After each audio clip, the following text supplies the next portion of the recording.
Good morning, everyone, and welcome to First Things First. I'm Jenna Wolfe alongside Nick Wright, Brandon Marshall, Kevin Wildes, and we come on the air this morning with significant concerns over the future of this NBA season. That after the events that took place yesterday. We have a lot to cover today and a lot to get to. Let's get started with the biggest news of this morning.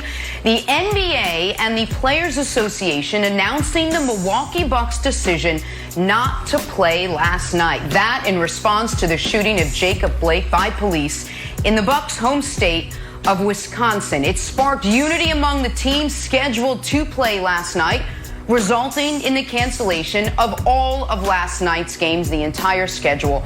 Just a few hours later, players gathered in the bubble to discuss the best path moving forward.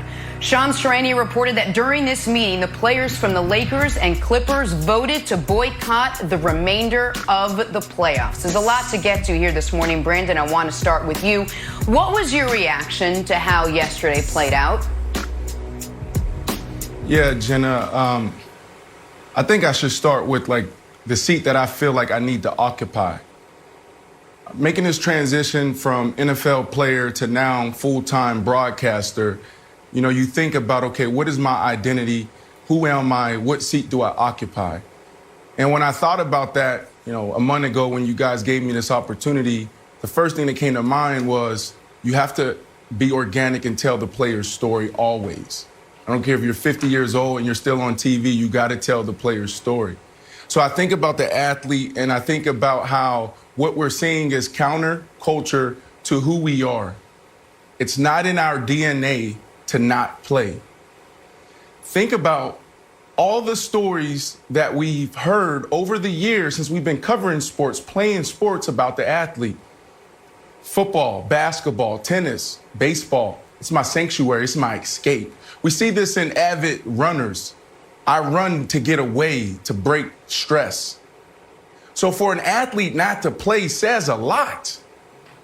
The very things that they have been escaping to the gym to get away from are the things that they're using the court to talk about and to highlight. It's not in our culture to not play. We've always had this mentality, this machismo mentality of whatever's happening at home, whatever's happening in our neighborhood, it doesn't matter, we play. When I think about this, I think about leadership as well. I saw Tony Sparano with the Miami Dolphins lead black and white men and women. I saw Coach Todd Bowles make the tough decision fast. I saw Pete Carroll rip up a script and start over because it wasn't working. This is not on the athlete. It's too much to bear. Why do we continue to put all the weight of the world on the athlete? This is not the athlete's responsibility. It is our responsibility to lead responsibly, but it's not our responsibility to carry this conversation. It starts with Mr. President, Donald Trump. Where are you? Where's the tweet? Why aren't you walking with us? Why aren't you standing with us? That's the beauty of professional sports. We see leadership play out every single day, the good, the bad, the ugly. It's on display no matter if you like it or if you don't. So when I think about this long-running theory of sports being a microcosm or sports being a reflection of society, I think about, well, society is broken. So, Jenna, it leads me to believe that sports should be broken too. Nick, what was your reaction to everything that happened yesterday? Yeah, I'm just incredibly sad. And, you know, Brandon, you just said, and listen, I apologize on the front end. We're going to get through this show. I'm going to do my best. You said, what seat do you occupy? And the seat I occupy is I'm a dad. I take this job incredibly seriously. I think everybody knows that. I love this job so much. But ultimately, what I am a representation of my family and the people I love. And listen, I'm cloaked in all the privilege one can have. A white guy, public figure, came from a stable background, all that. But I got a 22-year-old, 6'4", incredibly handsome, big, intimidating to others black son, and a 15-year-old, beautiful black daughter who came to me yesterday in the kitchen talking about she was riding her bike yesterday past the cops and turned and went in the other direction. And I only say that in the context of this because I just thank the NBA players for doing what they can to try to make the world a better place for all of us and for our kids and our families. Because what America has unfortunately shown so clearly is there is a giant segment of the population that their care or concern with black people goes as far as they are willing to entertain them.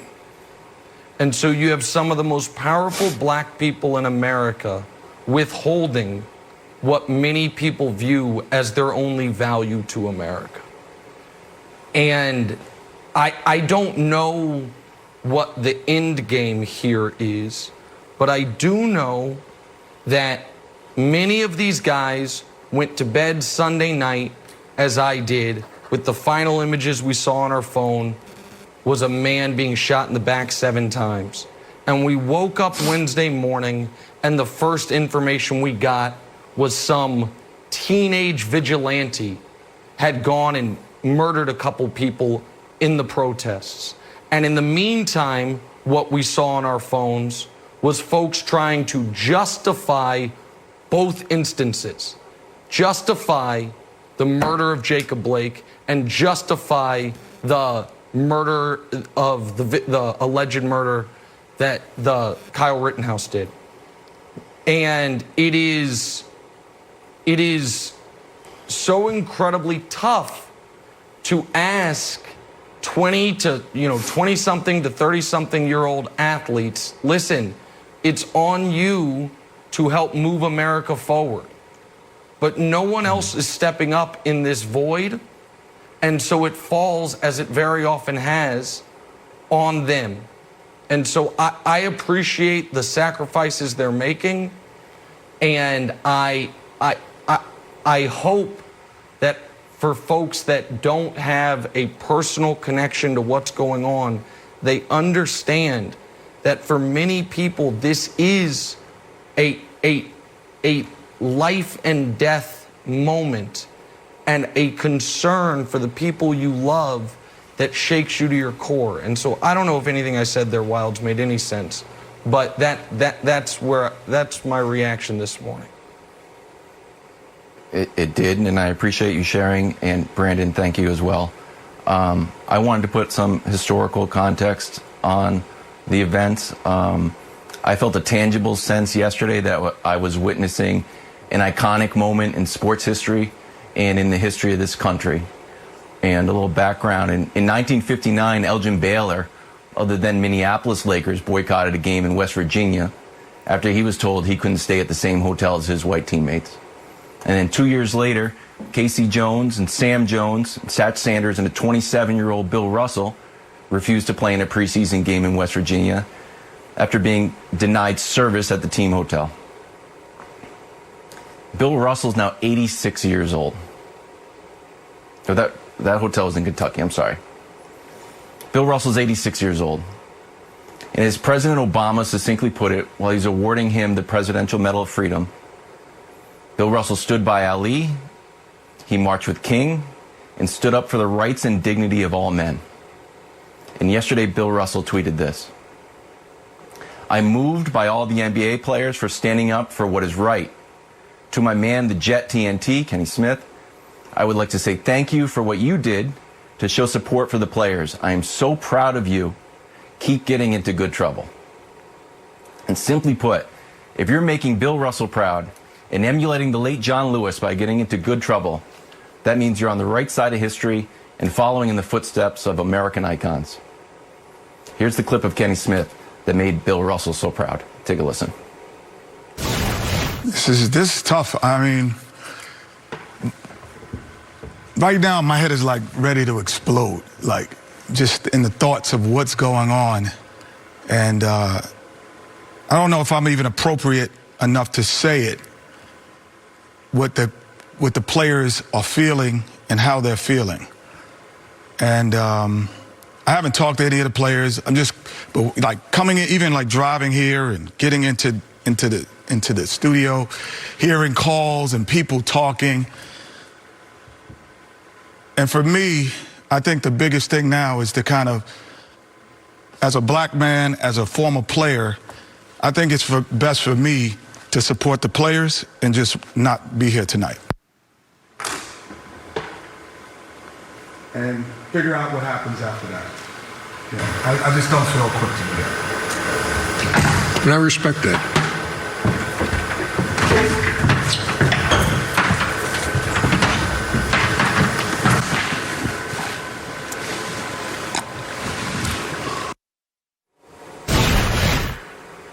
You know, I think all of us are handling this in different ways, from the broadcast side to the athletes to fans and people watching this unfold themselves. I think, Brandon, I want to echo what you said, which is it says a lot for these players to not play. It takes a lot to unify a group of basketball players who all, for the most part, have different agendas to mobilize a social message, a powerful message in such a short period of time, which is what these athletes managed to do yesterday, to say we're going to sit out, we're going to boycott, and we are going to keep this conversation going. Again, all 3 games last night postponed. No word yet on what happens with tonight's schedule.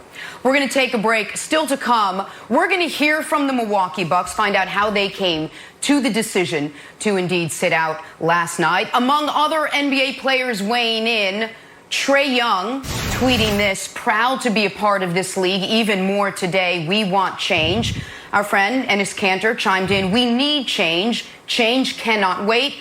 And LeBron James, expletive this, man, we demand change. Sick of it.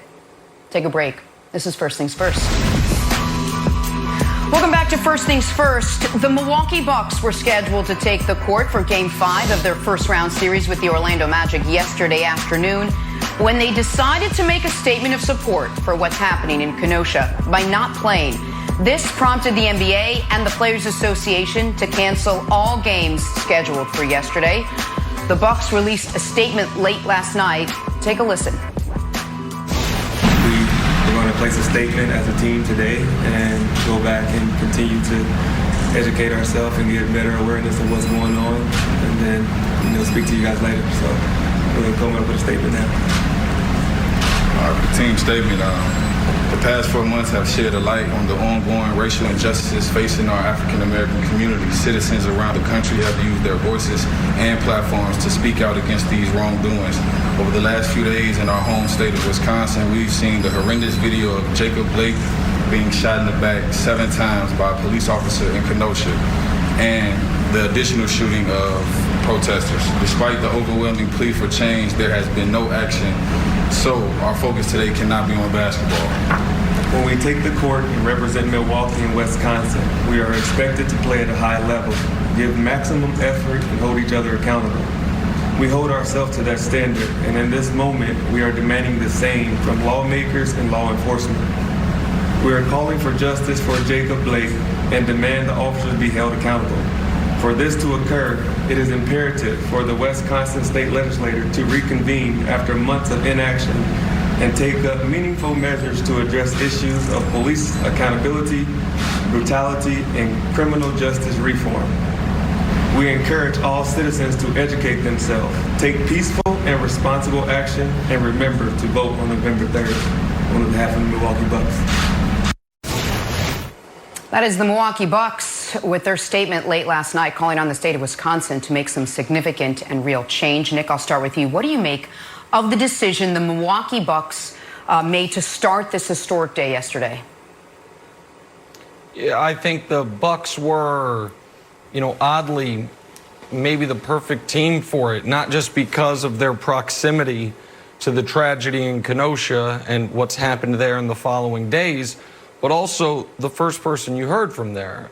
When you've got Sterling Brown, by the way, the son of a man who was a police officer for 30 years, Sterling Brown, who a couple years ago goes to a Walgreens and commits the egregious crime of illegal parking, which ends in him getting tackled and tased by local police officers. And not shockingly, I mean, the police officers involved there, while they might have been disciplined internally, they of course face no criminal charges. This is very personal for many members of that basketball team.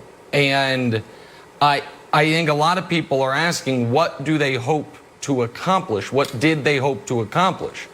And yes, they are accomplishing that we are talking about these things, that a spotlight is shining even brighter on the epidemic of police violence. But when you hear that they talked to the Attorney General, they called on the state legislature to return, it also reminds you not just of the power NBA players have, but the people who own these teams are some of the most powerful people in the world. And if they want to affect change, they actually can affect change. Not donate money, not symbolic gestures, but use their political clout and leverage to affect change. The owner of the Magic is the DeVos family. The Secretary of Education is related to the owner there. Tillman Fertitta, the owner of the Rockets, has regular powwows with the president. Steve Ballmer and Dan Gilbert are worth a combined, as of last count, $130 billion. Two of the 20 richest people in the world. The owner of the Nuggets is a Walton heir. If these folks want the system to change, they are the exact people who can affect that change. And the NBA players are using the leverage they have to put the actual power brokers at a choice. Because ultimately we get the police force, we get the society that the powers that be demand. And the players are demanding that the actual power in this country demand an actual change. And the owners got the money, the clout, and the leverage to do it. So I think they're trying to put the owners to a decision that's more than donating money to opening voting centers and things of that sort, and see what if the owners actually are going to walk with them in this, Brandon. Oof. Wow. I mean, all of this takes me back to 2016 when Cat took his first knee. Yeah. I remember feeling the pressure and the weight of the world on my shoulders and my teammates' shoulders every single day. Every time we walked in a locker room, there was some reporter, somebody on the beat asking us, what are you guys going to say this week? What are you going to do? Are you going to kneel? Are you going to put up a fist? Are you going to lock arms? And I remember feeling like this is unbelievably heavy. So it takes me to the day and thinking about how this is 4 years later and the Bucks are taking a knee for the very same thing. Like, why are we still in this position? And to your point, nobody listened. Nick, our owners, our people in entertainment, our people in business, you need to carry this load as well. That was one of the thoughts that always stuck in my head in 2016 was, where are the entertainers? Why aren't they taking a knee on stage? Why did it take 4 years for someone on TV to walk off? We need change, and we need change now. I remember just thinking, man, just in 2011 when things changed radically in my life, it was because of football. I remember going to Ricky Williams and asking Ricky, and for a lot of people don't know, I'm passionate about mental health and, been championing this for probably 10 years now. And I remember going to Ricky Williams and asking Ricky, I said, Ricky, do you think something's wrong with me? And Ricky in his amazing voice said, Brandon, no, I don't think anything's wrong with you. I just think you say the things that we all want to say but shouldn't say. And I laughed at Ricky because I'm like, he sounds, one, his voice is amazing. And two, It's just he had a way with words. And I walked out to the practice field and I dropped 4 balls. And that was the very first time in my life that the football field wasn't my sanctuary. And that was the very first time in my life where I said, I need help. So for these players to be walking away from the game right now says so much, because it's not in our DNA not to play. Because the field, the tennis court, the basketball court, like, this is our sanctuary. So, Jenna, Wilds, this is an emotional day for me because I just feel that same weight from 2016 on me right now, and I think it's on all of us. We're in front of the camera and we're trying to deliver a message and speak to people, and it's heavy. It's just extremely heavy right now. No, Wilds, Brandon, go ahead. I know I speak for everybody. I think I appreciate your honesty and nuance, and I think the world does as well. So thank you, Jenna. We were talking about the Bucks starting this and being the catalyst.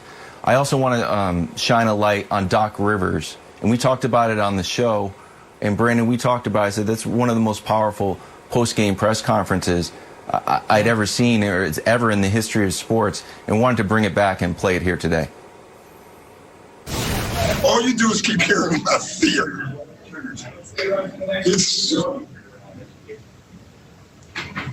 It's amazing why we keep loving this country, and this country does not love us back. And it's really so sad. Like, I should just be a coach.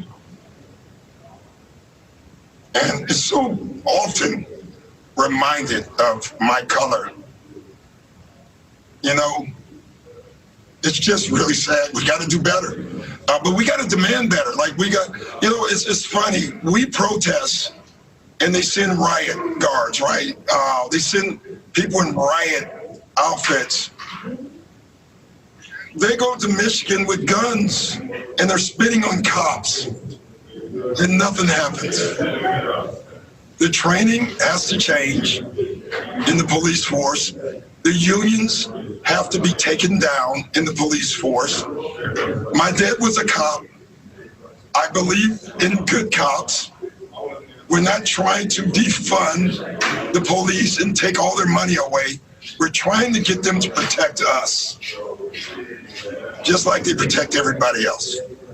I didn't want to talk about it before the game because it's so hard. Like, just keep watching it. That video, if you watch that video, you don't need to be black to be outraged. You need to be American and outraged. And how dare the Republicans talk about fear? We're the ones that need to be scared. We're the ones having to talk to every black child. What white father has to give his son a talk about being careful if you get pulled over? It's just ridiculous. And it just keeps going. There's no charges. Breonna Taylor, no charges, nothing. All we're asking is you live up to the Constitution. Powerful words from Doc Rivers, probably some of the more powerful ones we've heard in a press conference this week. Doc, clearly affected by the emotional toll this has taken on the players and coaches as black men in America. We're going to take a break. Before we do, I want to share some images from around the sports world echoing the sentiments from the Bucks yesterday. Mets left fielder Dom Smith taking a knee during last night's national anthem. Players from MLS clubs Inter Miami and Atlanta United standing in solidarity and boycotting their scheduled match. And players from the WNBA's Washington Mystics spelling out Jacob Blake's name on their shirts with bullet holes colored on their backs. Powerful images out of the sports world on a very historic day. First things first.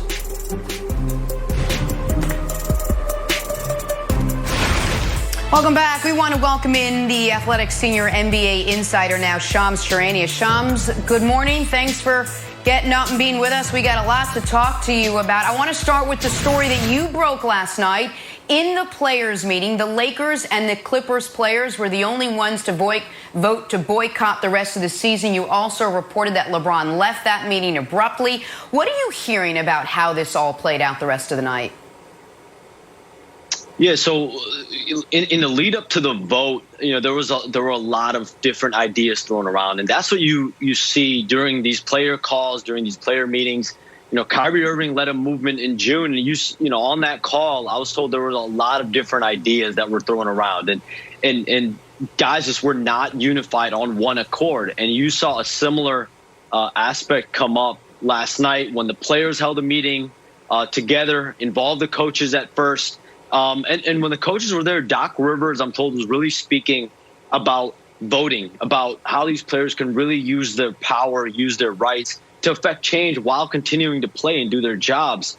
But once the coaches left, it was really a free-for-all for the players to really discuss and determine which route they'll take. And then there was a vote near the end. And I'm told out of all the teams, the Lakers and the Clippers were the only two that voted not to play for the remainder of the season, in the aftermath of the Jacob Blake shooting.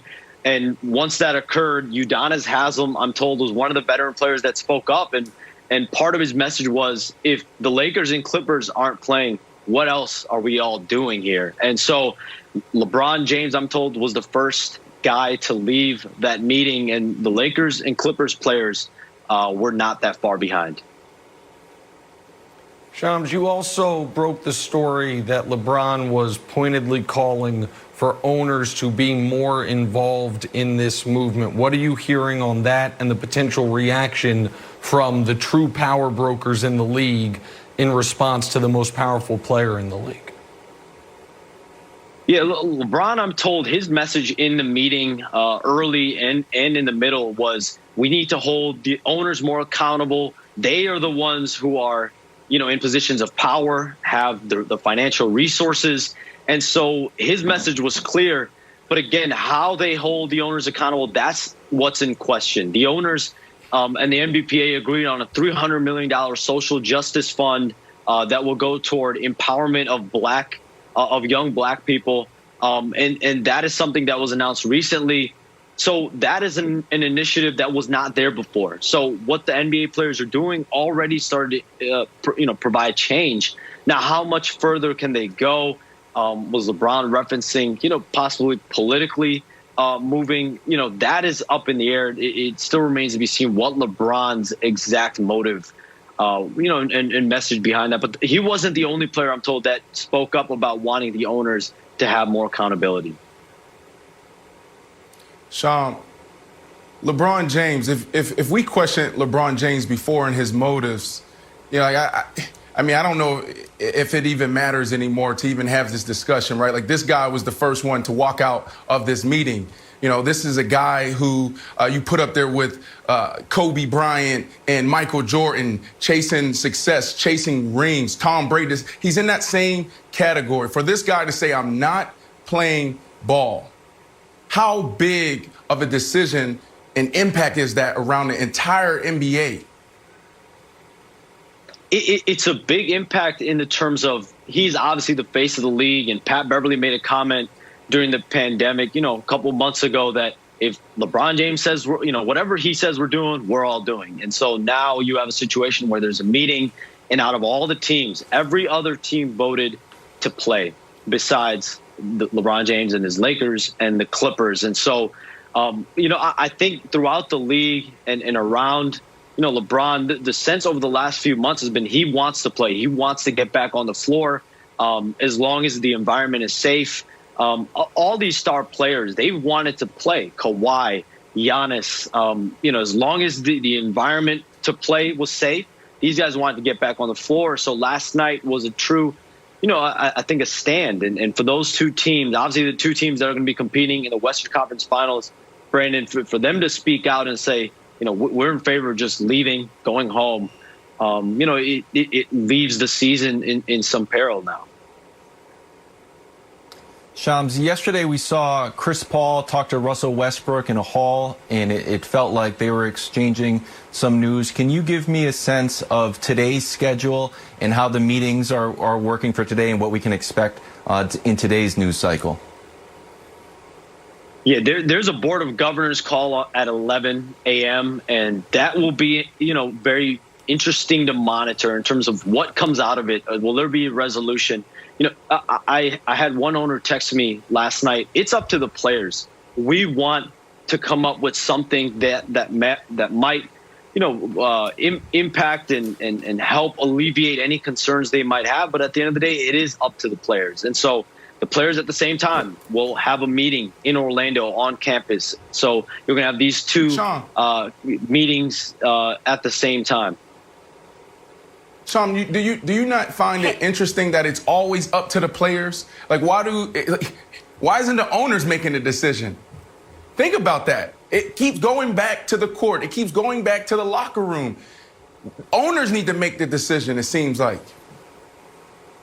And that may be what LeBron James is referencing. When these two teams went to China, and that incident happened with the Daryl Morey tweet.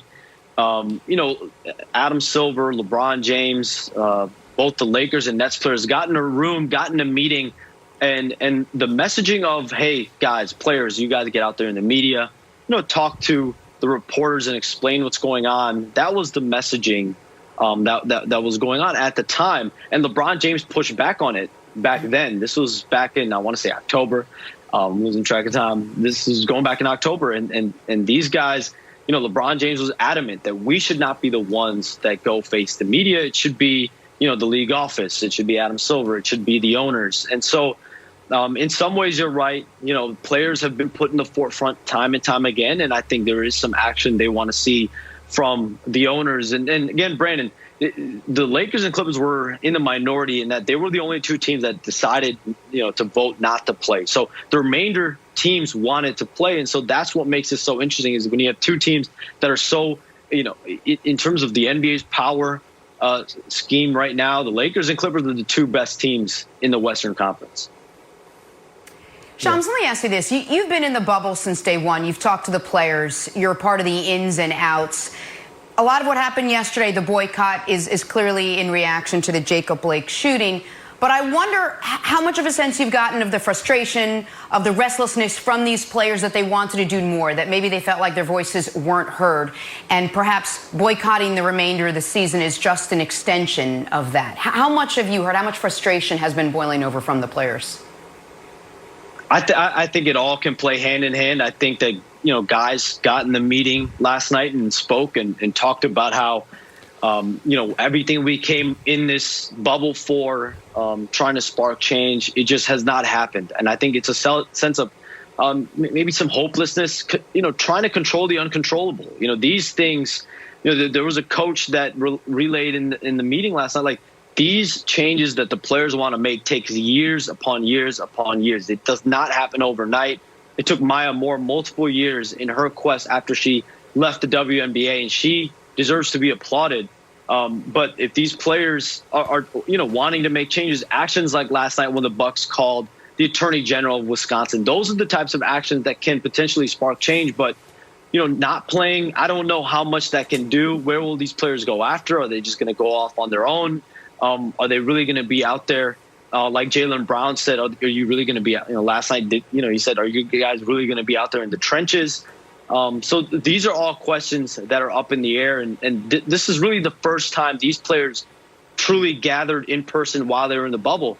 I had a player ask me last night, why didn't we do this on night one of the bubble? There are a lot of different questions still out there. Shams, two quick things, or I guess two things before you go. One is, do you think it's more likely that this season resumes or more likely that it doesn't? And then the other question would be this. I'm not at all accusing the Lakers or the Clippers of bluffing. I don't think they are in the least. But because they're in a bubble, if they can leave, like if LeBron or Kawhi just left, they're not allowed to play for a number of days. Like that. The fact that they're still there does it strike you as a possibility the vote, I don't want to say was symbolic, but it was a leverage play as far as if you as the ownership don't do more than symbolic and financial gestures, if you don't press the levers of power, we are willing to leave, even if right now, even though they voted to stop the season, maybe they don't actually want to stop the season. Does that make sense? Are you getting the sense of that at all? And do you think the season resumes? That was a theory I definitely heard coming out of the meeting was, this was a stand. This was a message sent to the owners going into this owners call today. This was a stand sent to the league office prior to their meeting today. And, the Lakers and Clippers were in the minority on this, right? Because every other team wanted to continue, voted to continue to play. These are the two powerhouse teams that chose not to. And even though that they are in the minority in terms of the voting last night, it sends a message because they are the top two teams in the Western Conference, probably the top two teams potentially in the league, along with the Milwaukee Bucks in the Eastern Conference. So there's no question a message was sent, and that was, most likely the real outcome they wanted from this. I couldn't really tell you if I think the season will go on or not. I guess we'll see today. But my hope, and I think the hope of a lot of players, is still that they'll be able to figure something out. And I had some players come off the call and say, listen, like the board of governors, they'll figure something out. They'll come to us with something, and we'll get this back and going in a few days. I think that is what the hope is around different players, especially the guys that want to play. And again, most players are not financially stable enough to just go a year without playing or deal with a lockout potentially and not play. These guys need to be involved in playing and being in the type of return environment. Shams, have you gotten a sense from any reaction from the players that the Bucks or all of the players in the bubble are not only speaking for the NBA, but are catalysts for the entire sports world? When we look across, the WNBA was canceled, 3 MLB games was canceled, 5 soccer games was canceled. Do the players feel an added pressure, or has there been any reaction from inside the bubble when they look at all the other cancellations in the sports world? Players understand at the end of the day in the NBA that they are the voices that drive the conversation. They are the voices, and their faces, their presence is what will drive the rest of the sports culture. You saw when the NBA shut down and Adam Silver made that decision in March for the safety of the league. The remaining leagues followed, right? You had all different types of businesses follow suit that March 11, March 12, those 2 days. And I think the players understand the power in their voice. That is one of the message the Kyrie Irving, Dwight Howard, Avery Bradley led group in June tried to, express upon the players. So they understand how powerful their voice is. Shams, thank you so much for joining us this morning. I know you have a busy day ahead of you. We really appreciate your time today, and great insight for sure.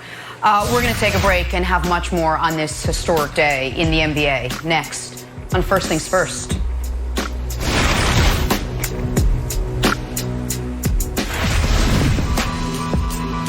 Back here in First Things First, Chris Broussard joining us now. Late yesterday afternoon, the NBA and the Players Association announcing the Bucks' decision not to take the floor, not to play in response to the shooting of Jacob Blake by police in Kenosha, Wisconsin. All of yesterday's scheduled games were then postponed. A short time later, NBA players gathered in the bubble to discuss the question on everyone's mind: what now? It was reported that during this meeting, the players from the Lakers and the Clippers voted to boycott the remainder of the NBA season, but only those two teams. LeBron pleading for owners to get more involved and to take action. Chris Broussard, I'll start with you. What was your reaction to how this day played out? Well, I've never been more proud of black athletes in my adult life, and the white athletes who supported them. I have longed for the day, looking at the inequalities that face African Americans. I've longed for the day when athletes would use their power and their position on behalf of the masses of black people.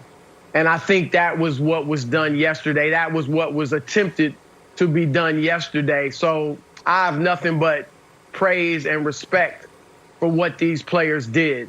They're willing to sacrifice, it appears, their livelihoods, hundreds of thousands of dollars, perhaps millions of dollars on some players' parts for change in this country, not so much on their behalf, but on the behalf of the African-American community as a whole. And I think any American, regardless of race, regardless of your political stance, should be able to respect when you see people in a privileged position being willing to sacrifice some of their privilege for others who don't have their same privileges. So I give love to the players. Now, there's been a lot of talk about a plan. I like the fact that the Milwaukee Bucks were on the phone yesterday with Wisconsin legislators, the attorney general, the lieutenant governor, and they were given action steps by those legislators to hold people at every level of government accountable. And they found out that the legislature hadn't even met in months. And so they want to hold those people accountable. I also like the fact that LeBron James is saying, let's get the owners involved and hold them accountable. I hope the players are recognizing that these wealthy owners have major reach within society. They can reach out to lawmakers, politicians, police commissioners and chiefs and get things done. We saw it in the case of Robert Kraft. Black entertainers and athletes have been trying for months to get Meek Mill, the rapper, out of prison. Robert Kraft goes and visits him, and 2 weeks later, Meek Mill is out. They have major reach, and I think that's maybe what LeBron James is talking about. Use your connections and your power on behalf of the black lives that you say matter. So I like that as well. And I'm going to say this, too. Even if there isn't a well-thought-out plan, I still respect these athletes for saying, we are not going to entertain you, meaning white America for the most part, anymore without being fully respected as fellow and equal human beings. There is a long history in this country of blacks entertaining whites, whether it's through singing, dancing, foot races, boxing, wrestling, dating all the way back to slavery. So clearly whites can enjoy African Americans' various talents and gifts and enjoy us entertaining them without respecting us. And I believe that's what these athletes are seeing. They may not be able to put it in the historical terms that I did, but they are saying enough, no more status quo. We will not be entertainers without being respected as human beings. Look, did Muhammad Ali have a plan? No. Muhammad Ali just stood on his convictions. And there were times when even if you don't have a plan, you need to stand up like a man and demand respect on your behalf and behalf of your people. And that's what these athletes are doing. So much respect to them from me. Yeah, Chris, I mean, I can only imagine what these guys are feeling. You know, if you're not in the moment and you're not on that court, it's hard to feel that pressure. Now, I get a sense that some players may feel guilty for playing while black people are being gunned down in the streets by police. I think about just leadership in this moment. I think about the Todd Bowles of the world making quick decisions in the hard decisions fast. I think about Popovich leading with his heart. I think about Coach K actually embracing the uncomfortable. Like, I think about that. Why is it, Chris, that these players have to carry this weight? I don't get it. I don't understand when this is our country's problem. President Trump needs to stand up. President Trump tweet us. President Trump lock arms with us. President Trump march with us. The great leaders in any sport, in any business, in government, in politics, stand with the people. Now, I'm not trying to make this into a political thing. It comes down to just fundamentals. I don't care about right or wrong. I don't care about who did what, who said what. I don't care about anybody's agenda. But when you're put in a position of power and you're called to lead, you need to lead. Where are you? Now, this is a phenomenal job by the NBA players, and you also have to highlight the WNBA players of showing what being responsible with your platform is. Phenomenal job. But this is not their only job. It shouldn't even be their job. When we have the most powerful country in the world, we have a president who is more than capable to help. So for me, I think about sports and this reflection of sports being this microcosm and a reflection on society. So if society is broken, Chris, then sports should be broken as well. And I'll take it in a slightly different direction in this regard. Broussard, you alluded to some of the most powerful people in the world are sports owners. We talked about that earlier. I mean, the owner of the Magic is related to the Secretary of Education. The owner of the Nuggets is a Walton heir. Tillman Fertitta hangs out with the president regularly. So obviously, the players, I think, in part here are trying to press on the owners to use those leverages of power.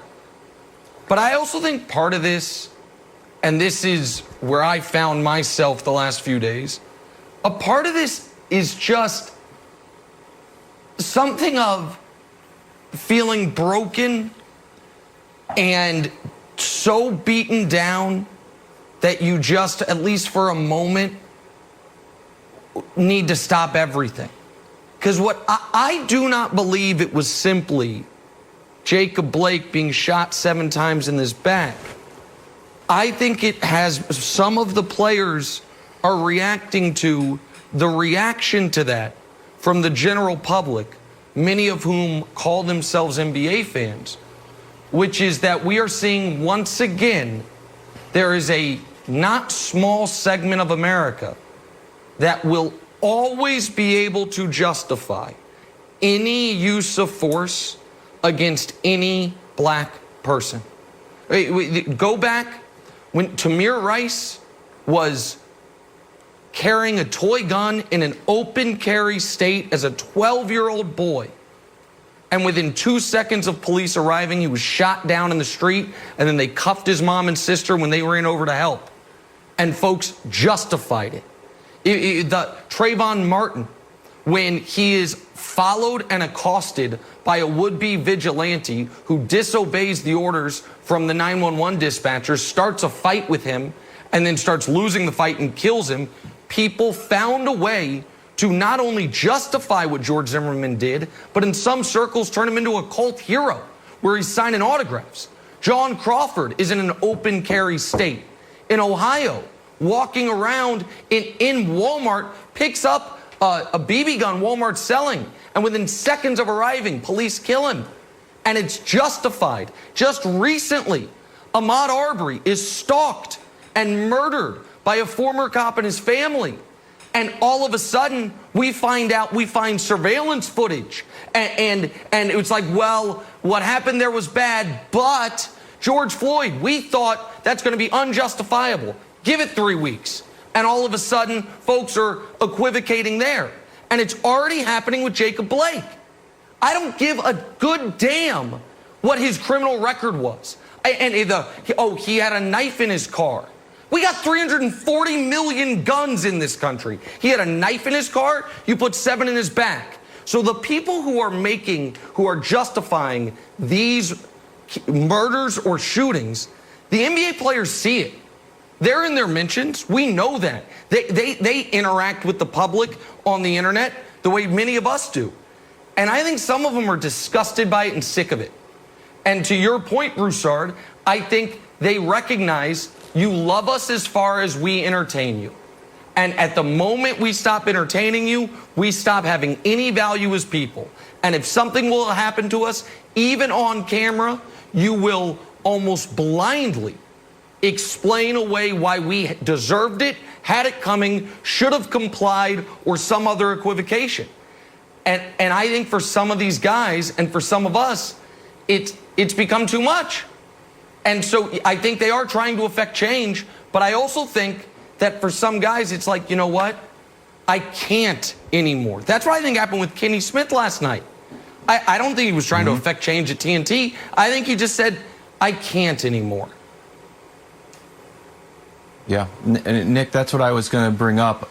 Broussard, I want your reaction from this. You've covered the league for a long time. I thought 2 of the most powerful moments yesterday were by media members and former players. The first being Kenny Smith, and the second being Chris Webber. I want to play the sound here, and Broussard, I want you to react to it on the other side. We know vote. We keep hearing vote. Everybody vote.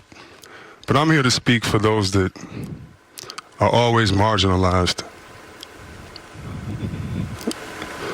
Those that live in these neighborhoods where we preach and tell them to vote and walk away. Charles Barkley came to my high school. Just seeing him in the locker room, seeing his hands and his body, that inspired me. You can't see something, you can't be something until you see it. And when I tell you the little kids that have called me upset, I have a godson that has autism, and I just had to explain to him why we aren't playing. I have young nephews that I've had to talk to about death before they've even seen it in a movie. If not now, when? If not during a pandemic and countless lives being lost, if not now, when? That's all I just want to hear from the rest of the night, while everybody's pontificating and thinking and soapboxing and all of that. We know nothing is going to change. We get it. If Martin Luther King got shot and risked his life, Medgar Evers, if we've seen this and all of our heroes constantly taken down, we understand it's not going to end. But that does not mean, young men, that you don't do anything.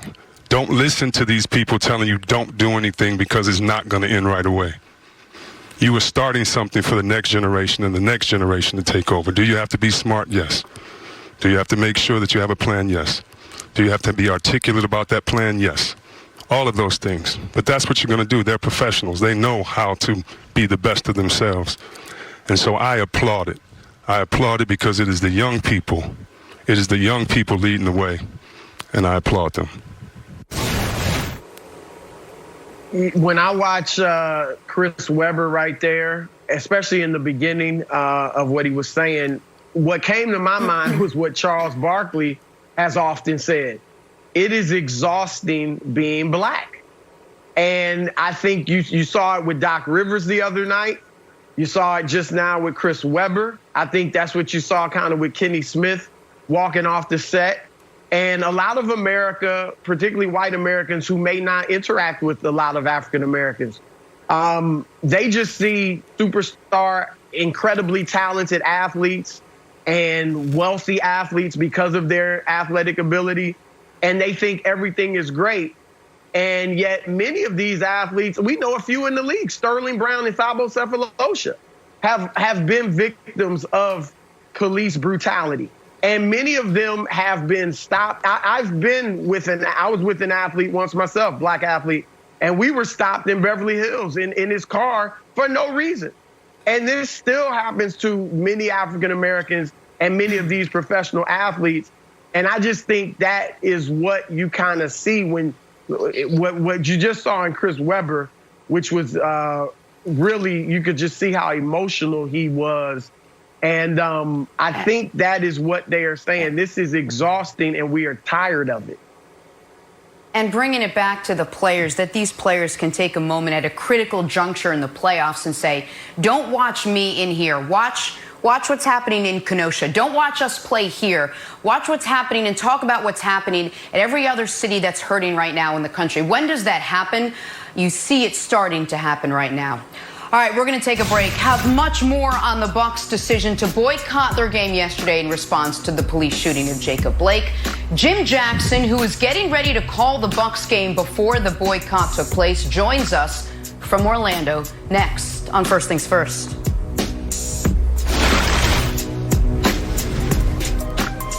Back here on First Things First, we're here with FS1 NBA analyst Jim Jackson. Jim, thanks for being with us.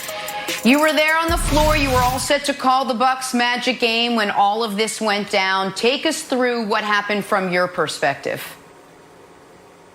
First of all, thank you for having me. It was one of those days. I mean, it was business as usual. Kind of early on, we usually just have a 10 a.m. production meeting, with a lot of the production crew, producers, on-air talent, and nothing really different. A little bit later, we had a conference call at 11 o'clock with Mike Budenholzer, kind of talking about the game plan and adjustments, kind of what we normally do. And typically right around don't know, depending on what the next coach has to do as far as the Zoom interview, we get over to our, where the arena is at, but then we have a green room that's all set up where all the production crews and trucks are at. And we had a 2:00 call with Steve Clifford to kind of discuss the same thing about the game. Now, as we got closer to about 3:00 to head over to the arena where we were calling the game, we had a 3:15 hit on NBA TV. And we heard some rumblings that maybe the Toronto Raptors were thinking about, maybe boycotting not playing. But it really didn't have a lot of meat to it because we were just trying to figure things out. But when we get to the arena, the Orlando Magic players are out on the court, kind of going through their pregame routine. You saw some Milwaukee Bucks players, a couple coaches, as they were going. Giannis was out there. So, we really didn't put a lot of credence to what we heard in regards to Toronto Raptors, but we did see something in particular where an NBA official from the office kind of pulled the official crew, the referee crew, to the side and kind of talked to him on the side, somewhat near half court, which was kind of odd, but we still didn't put things together. And as the game clock continued to wind down and Orlando went in the locker room for their last meeting, they came back out, started their pregame warm-up. We noticed that the Milwaukee Bucks haven't done the same thing. And as time continued to elapse and the shot clock eventually got down to 0-0, the buzzer went off, no Milwaukee Bucks. And at that point, we got word from inside the locker room that the Bucks had chose to boycott the game, and then later had spoken with the Orlando Magic so they would do the same. So it was, it wasn't like you had a lot of signs that gave you an indication that this was going down, if this was going to happen. Right. I think the surprise element is kind of what maybe they wanted. I think the conversation had started the night before, and from there it kind of just fed into what we saw that afternoon and then later that evening with the remaining teams that were scheduled to play. Jimmy, I got to ask you a personal question. How are you doing? Mm-hmm. Well, first of all, I'm blessed, Nick. I'm blessed with the opportunity throughout the pandemic and what America's been going through to still be able to provide for my family, which a lot of people don't. So I always try to keep that in perspective, okay?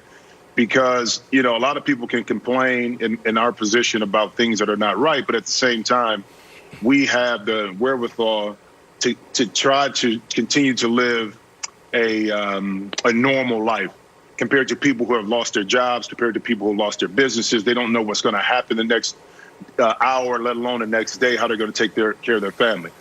But personally, I'm torn because I have a older son who's 27 years old. I have a young son who's 2 years old. And I think about a lot of the things that have happened, not only currently in our history in the United States, but the things that have transpired in the past that have kind of led us to this boiling point we're at. And you really have to understand history, not only history of America, but of the world, to kind of get a grasp around why we're here where we're at in regards to race relations. And I talk to my son, my older one, all the time about understanding your place in where you're at as a young African American man. And we have these deep conversations about expectations, about rules, about how you're viewed. I think education is a big part of how you can navigate through life. So, Nick, right now, man, I'm proud of the NBA players for taking a stance. Very proud of it. And I can't wait to see what the next step is. Jim, you're from Toledo, Ohio. Played 14 years in the NBA. Been super successful. I've always said that this is counterculture to the athlete to not play ball because we use the court, we use the field as our escape. I used to call the football field my sanctuary. So how significant is this for the player not to play? Well, it's significant from this perspective is that a lot of times with players in this situation, it's tough to get a majority rule where you agree on something, whether that's in the NFL with a strike, NBA with a lockout, baseball with a strike, because a lot of people have different agendas. A lot of people have different, issues that they may have to deal with. They have a different thoughts and perspectives.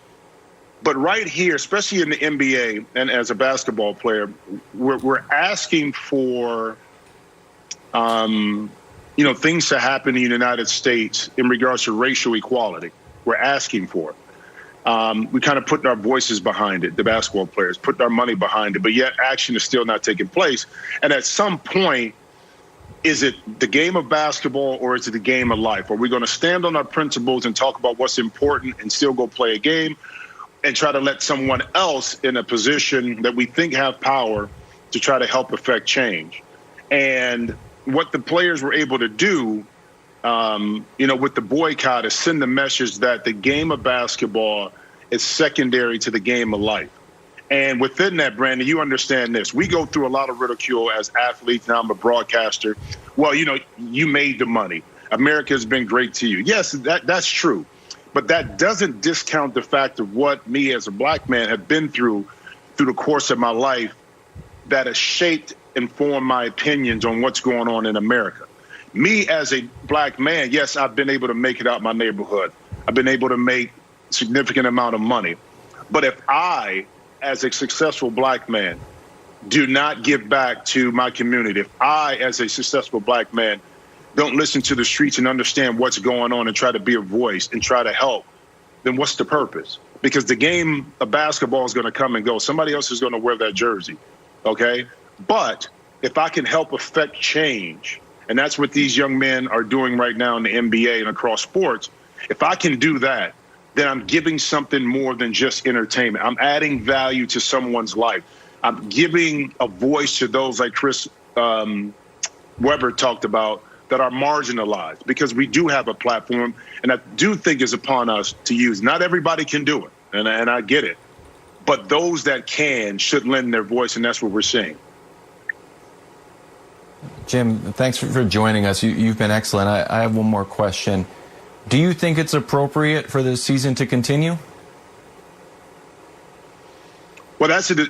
And personally, let's back up. From the beginning, when the bubble first took place and it was an announcement about what was going on, and the conversation was, will it distract and take away from the movement, take away from the message of racial equality, social justice? And I thought that the bubble was a great opportunity for the players to be able to have the platform to continue the narrative and push their notion or their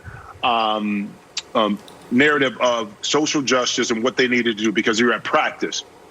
The camera is in front of you. After games, the camera is in front of you. Private interviews, the messaging was always there, was always out front. Right now with this move, and again, the players had a meeting last night. The Board of Governors have a meeting later this morning. The players sent demands that they want to see with the ownership to have more input, in particular in their communities, as it relates to, racial discrimination, social justice. And I think from there we'll see what happens. But if the players begin to have a plan and say, listen, the game is not important, I'm going to ride with the players. I really am, because right now is a critical juncture, I think, in our history, especially with the election coming up, that a lot of changes, not just on the books, but mentally need to be made. Jim, this is really great. Stick around. We got to take a break. We're going to have much more with Jim Jackson on the other side. This is First Things First. We'll be right back.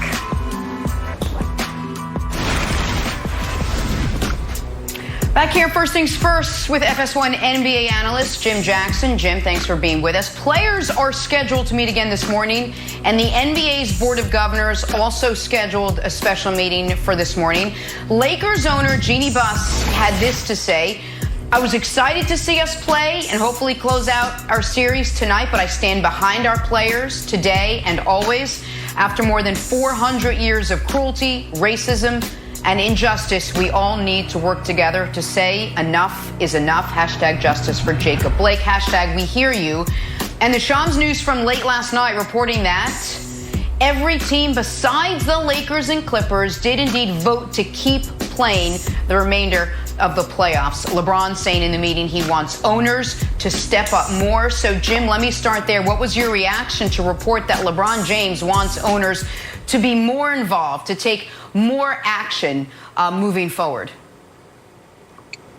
Well, it's called accountability. And I'm going to go back to this. Listen, and I said this yesterday, it's always the right time to do the right thing.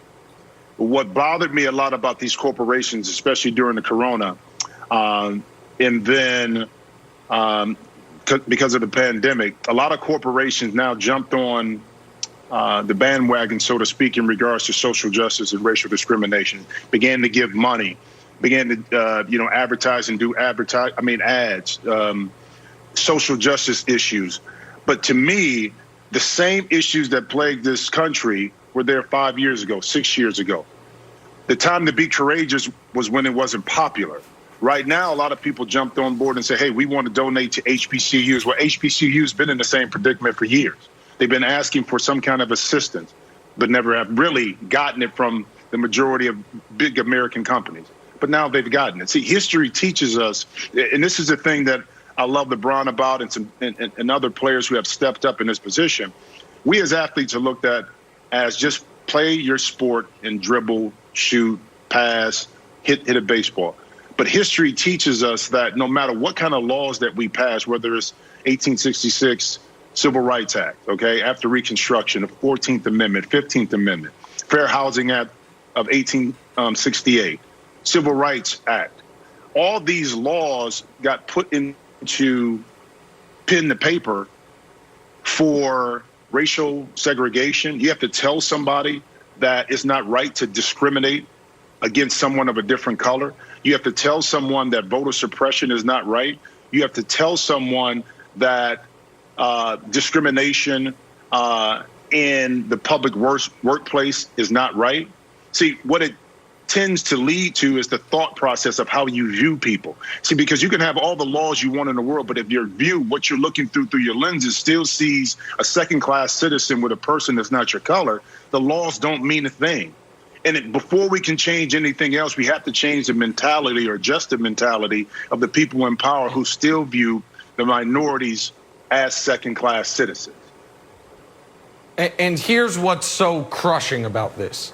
NBA players are not asking for the end of systemic racism, for the fix of what is the greatest ail of America. They're not asking for anything more than the barest of minimums, which is for the folks who are literally paid to protect communities, not in many instances terrorize those communities, and then post-terrorization have no consequences whatsoever. That's what they are asked. That's what Cap was kneeling about when he first took a seat 4 years ago to yesterday. And that is what this movement is about. That's what Black Lives Matter is about. I don't care that there has been a narrative shift from charlatans saying, actually, it's about Marxism and the end of the nuclear family. No, it's not. It's about, can we have enough accountability to where Black people's lives matter? And Wilds, I thought Doc Rivers in the press conference that we played said something that is a hot button issue, but he's right about. Here's something the owners can do right now. Use their political leverage to break the police unions. Now, let me say this. I am the son of a 35-year-old firefighter union president. There are pictures of me as a little boy on picket lines. I am union through and through. But there is a toxicity surrounding the power these police unions hold over the good cops, the local politicians, and the mayors of cities. And if you don't think a union can be broken, ask the air traffic controllers. It can be done if enough powerful people want it to be done. If you want actual police reform, That's where it starts. And Doc Rivers knows it, which is why he commented on it. And the players know that, listen, LeBron can do more than a vote, and guys can do individual things. But something like that takes the power brokers of the world, of which many are NBA owners, to actually get behind. And to me, I think that is what a lot of this is about, Wilds. So, Nick, that was well said. I was watching D-Ray yesterday on CNN, and that's exactly what he said. It was about repealing the Officer Bill of Rights, which happens in 20 states, that blocks a lot of accountability, and police unions that block accountability. Jimmy, I wanted to ask you a question. 1959, Elgin Baylor boycotted a game. 1961, Bill Russell and some of the Celtics boycotted a game. You played. That was before your time. Then you played, and now you've got literally a front row seat here. Can you put this moment in a historic perspective for us?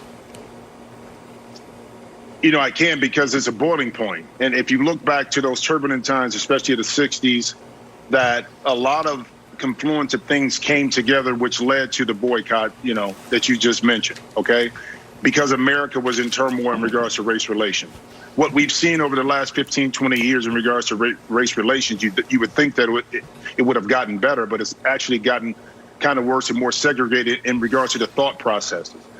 Historical perspective, because one, the bubble was historical in itself in regards to the restart of the NBA season and the platform that it was on. Second, for the Milwaukee Bucks to initiate this boycott was, I thought, calculated, well calculated, and historical. And also the context with that too, the Milwaukee Bucks, and to your point, Nick, using the leverage of the owner, was able to have a conversation with the owners, who got in touch with the Attorney General of Wisconsin and also the District Attorney of Kenosha County, to address the issues of the shooting. And that's where having the ownership that have the power, that have the resource, that have the connections to be able to tap into those and have a deep conversation in regard to what needs to happen next. So historical, yes, in the context of what's going on. Where we go from here, I think, will add to that history with the actions of the players moving forward.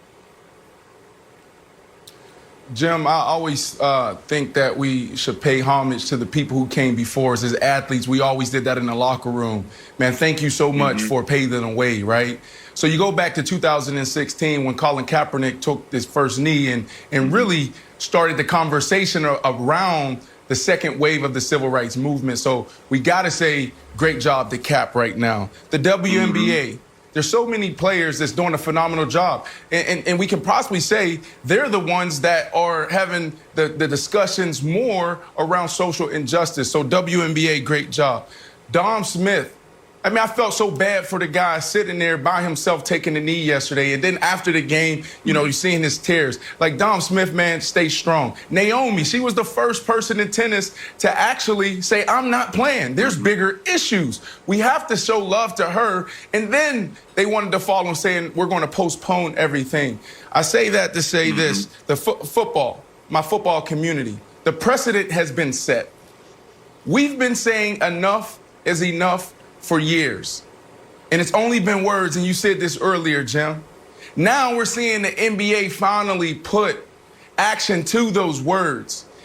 If I'm an owner, if I'm a coach, if I'm a player, like right now I'm taking notes and figuring out, like, okay, when this happens again, because it will, statistics show that this is going to continue to happen. It may happen today, tomorrow. What are we going to do in the football community? Now, I want to say, Roger Goodell, great job. Great job. Like, I don't know what the motives was and the intentions was in 2016, 2017. But where you've been the last 6 months, stay right there. We need more help. To the owners out there, Jerry Jones, where are you? There's 320 million Americans. 100 million are avid football fans. Phenomenal job by the NBA. But our platform, I would say, is even bigger. So we have 2 weeks to kick off. Get a plan in place. Players, come together. Don't be divided like we were in 2016. Do exactly what LeBron James, CP3, Paul George, and all these guys in Kawhi are doing now, it's the same message. It's the same voice. We have an opportunity to use our platform to do something even more amazing than you guys are already doing. So have a plan in place. All right, well, we saw actionable solidarity last night from the players. We will wait and see if we see it again tonight with the lineup. Jim Jackson, thanks so much for being with us. This story is far from over. Jimmy. We are going to take a break. Be safe, bro. Much more First Things First right after this.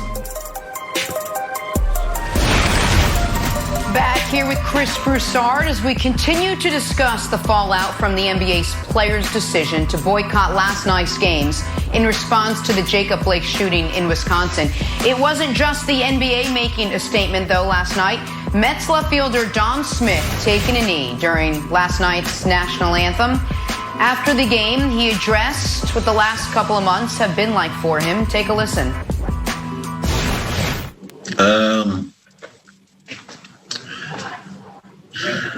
I mean, I think the most difficult part is to see, like, people still don't care. And for this to just continuously happen, I mean, it just shows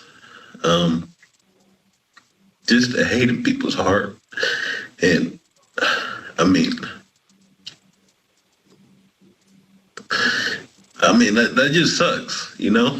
And being a black man in America, it's not easy. So, I mean,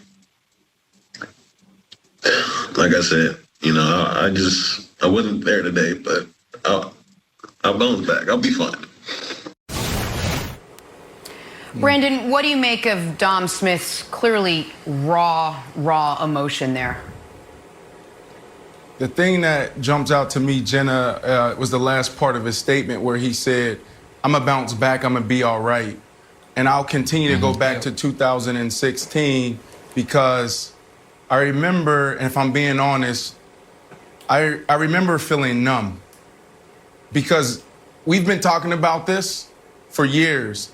In our neighborhoods, we see this over and over and over again. So when Kaepernick took this knee, I was like, what is he talking about? Everyone understands this. But we're built in a way to continue to push forward, to continue to throw the ball, to catch the ball, to shoot the ball, to hit the tennis ball. Like that's how athletes are trained. So when I see Dom be so emotional, but then end with, I'll be okay. No, it's time for us to not be okay. It's time for us to actually cry. It's time for us to feel something. If I continue to be completely honest, the first time I felt anything was actually this year with their recent killings through 2020.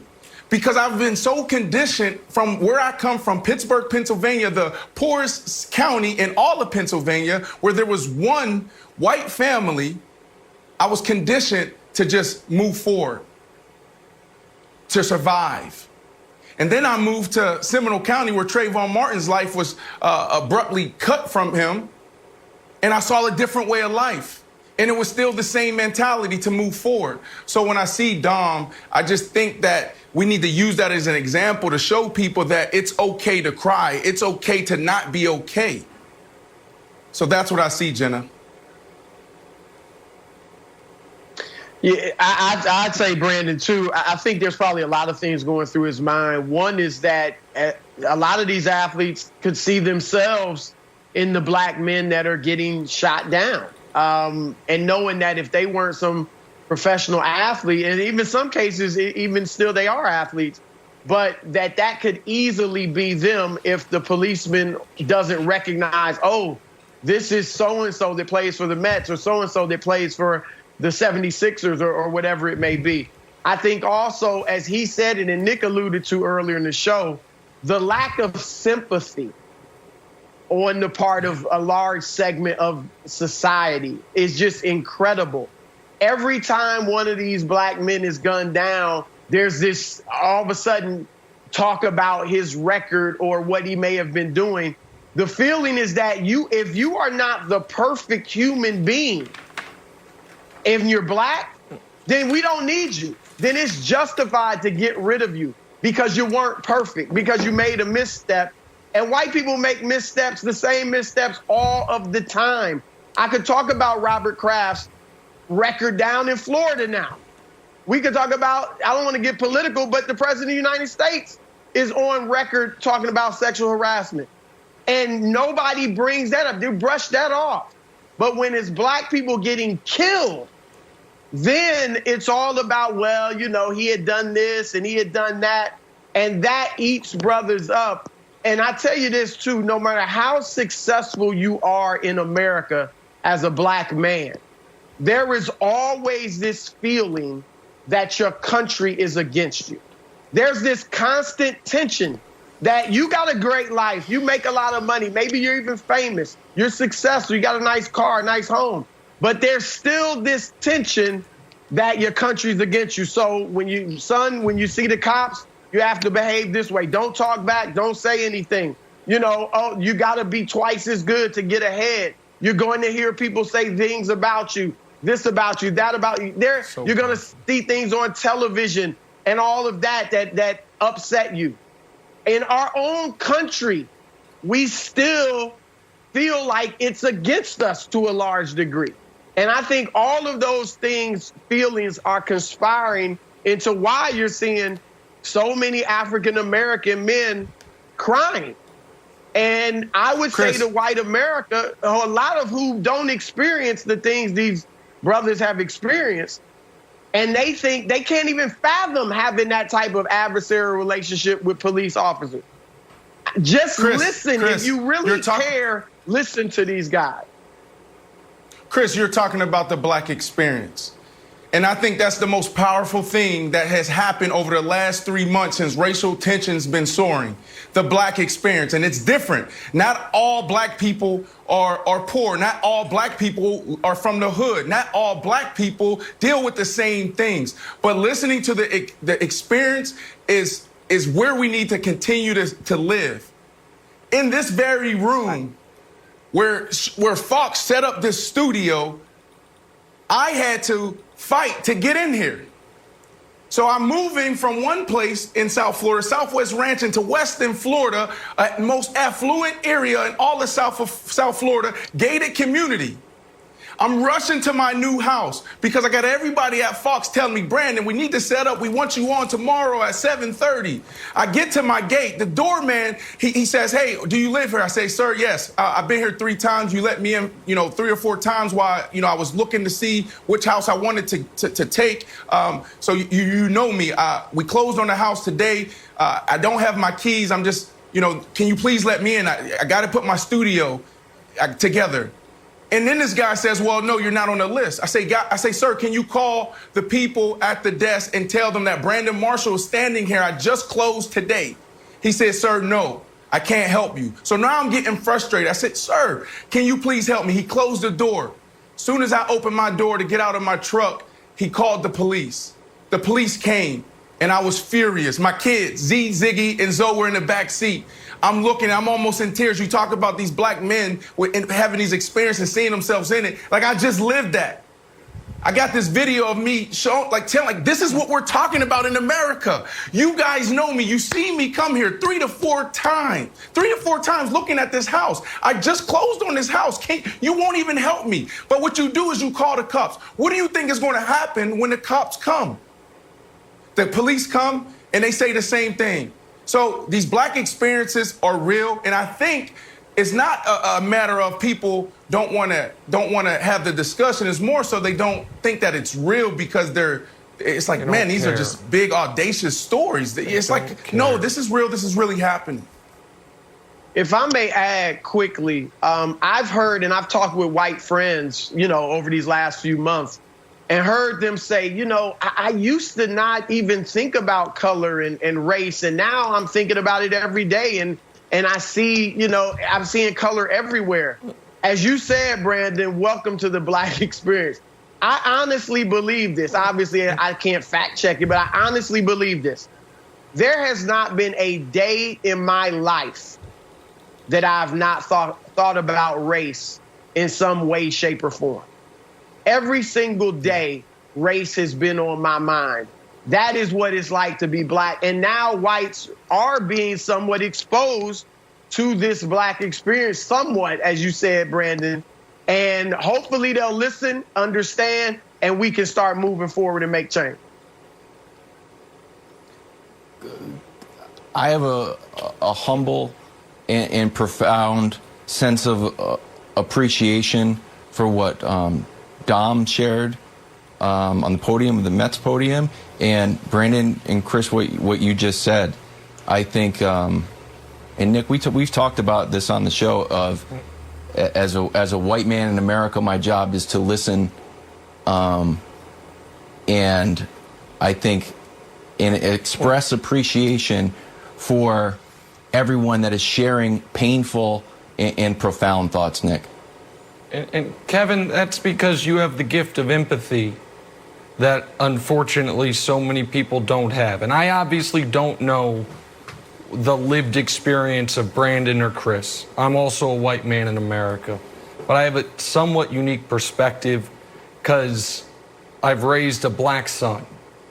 And this is the Dom Smith. If you were watching the very beginning of the show, I almost started the show crying because the Dom Smith thing guts me. Because I'll try to be as quick as I can here. It's 2016, pardon me. I'm living in Houston, Texas, and I get a handwritten death threat to my house, ostensibly because these takes have always made so many people so angry. And I call my bosses at CBS, and they say, you have to call the police. So I call the police come over, and they take it seriously. And the police are so nice, and they say, listen, we're going to take it, we're going to fingerprint it, but we're also going to send patrols by your house. And I say, thank you, and they leave. And I go inside, and I am just gripped with fear. Because at the time, it's 2016, so I have an 18-year-old, 6'2" black son who's in high school, who's always over at the house with his friends, and I say, I just signed up for the cops to come by this house. That is a tax that black families and black people have to deal with that most white families never consider. Go forward. 6 months after that, my son calls me. He's at Whataburger, 5 minutes from our house, panicked. I don't know what to do. What happened?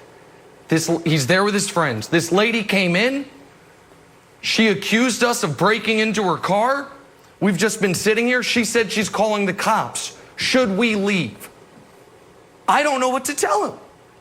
Do you leave and then flee and pretend, or do you stay and have a guaranteed interaction with the police? Smash cut, 3 months later. I've moved. I'm in LA. I'm commuting back and forth. My son calls me on a Saturday morning, says, Mom's mad at me because I was so late last night. I haven't told her what happened. I think she'd be scared. What happened? She was walking through our neighborhood, home from his great friend Lucas's house.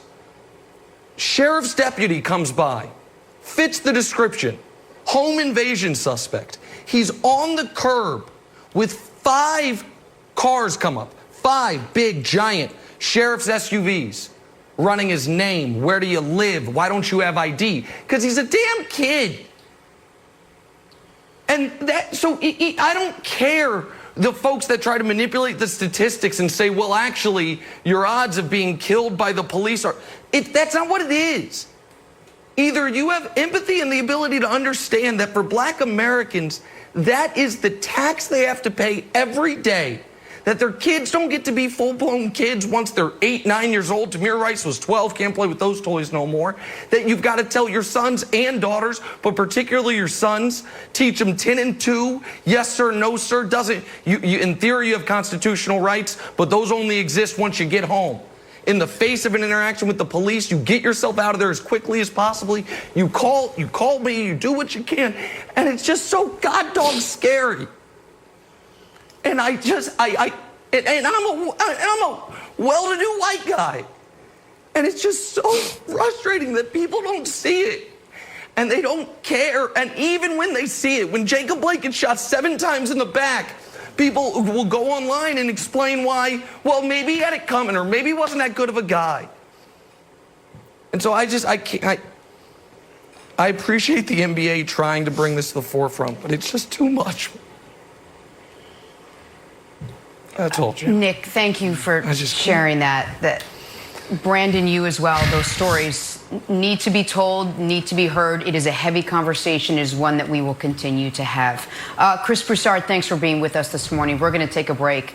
We will have much more back in the NBA on the other side, but this is First Things First. Back here in First Things First, we have a few minutes left here in the show. We continue to discuss the NBA postponing their entire schedule yesterday. I want to get some final thoughts. Brandon, I'll start with you. Where's your head right now as you look to today and the days moving forward? Listen, I just think about being in a locker room, and sports is amazing because you learn so many life skills. And one of the things that I picked up by just being around great leaders were, we always need to end the day on a good note. Like, life is hard right now. Racial tension is soaring. We're in a global pandemic. So I want to end our show on a higher note because people following us will continue this conversation. So Nick, my brother, I appreciate you sharing your story, and it's so impactful. But you're going to be a national meme now. You know that. The Nick Wright meme crying on national television. The crying Nick face. The crying. I will. I feel like you're okay with that, Brandon, buddy. Well, that is, you know what Brandon said during the break. He's like, I'm going to make you guys smile and laugh in the last 90 seconds of the show. And I was thinking, that's an impossibility. Like, there's no chance that that's actually going to happen. And Brandon, I think you pulled it off. And you're right. Listen, I will, that meme is going to exist, Wildes. I'll finally have something in common with the second greatest basketball player ever, Michael Jordan. So that's good, too. I mean, I can't. Wildes is going to look like this, Wildes. Don't do him like that. Wildes, some final thoughts?